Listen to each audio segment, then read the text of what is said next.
Welcome back to Primo TV, guys! So, another day. Tataka ba kayo? Pauwi na ako, out na ako. Actually, alas 9 na ng gabi dito. And today is like, ano ba araw ngayon? Friday, 9 PM Friday dito. And if you notice, masyado pa maliwanag. Maliwanag pa talaga dahil mamaya pa lulubog yung araw. So, ikwento ko lang, no? Pagdating ko rito, it's around like winter. Yung oras ng araw is like 9 AM hanggang 3 PM lang. Pero ngayon na parating na tayo sa summer, nasa spring na tayo, ang araw ngayon is sumisikat around 5 AM ng umaga and lumulubog ng mga alas 10 ng gabi. So palubog na ito maya maya. Yon. And another thing na gusto kong i-discuss is yung mga breakdown ng sahod natin. So magandang topic to, no? So may basic tayo, di ba? May basic tayo. And sa basic na to, meron kang oras just like the normal working hours dyan sa Pilipinas. But here, if you like work on a Saturday and a Sunday, may additional tayo. Okay. So, ganito. May basic ka, and on top nung kapag Sabado, yung hours na pinasok mo is like may additional 15%. Now, if you work on a Sunday, there's like 100%. Diba? So, ang sarap pumasok dito every Saturday and Sunday. Kasi maganda nga yung bigayan. Now, ito yung pinakamaganda. Ngayon, kung magkakaroon ka ng double shift, okay, or off mo, tapos tinawagan ka nila para magtrabaho, meron siyang additional. So, ang additional niya is like 150 euros. So, sa araw lang na yun.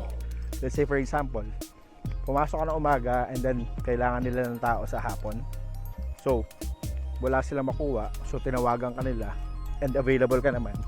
So, on that particular day, on that particular hour na nag-shift ka, on top nung hour, nung pay mo per hour, meron ka pang additional 150 euro. Paano ko nalaman? Kasi may instance na isang beses, tinawagan nila ako. So double shift ako from morning, they asked me kung pwede ako mag-stay until afternoon. So yeah, pwede naman ako. Kasi nga gusto ko ng mga ganon. Pero technically, dahil bago pa lang kami dito, yung status namin is hindi pa siya pwede talaga na mag-avail ng mga ganong RDOT. Hindi pa talaga kami pwede ng ganon. Or double shift, extended shift. Hindi pa kami pwede.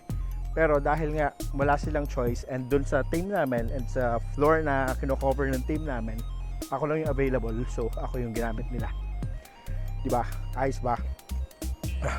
So on top nga ng araw natin is meron pa tayong 150 euro.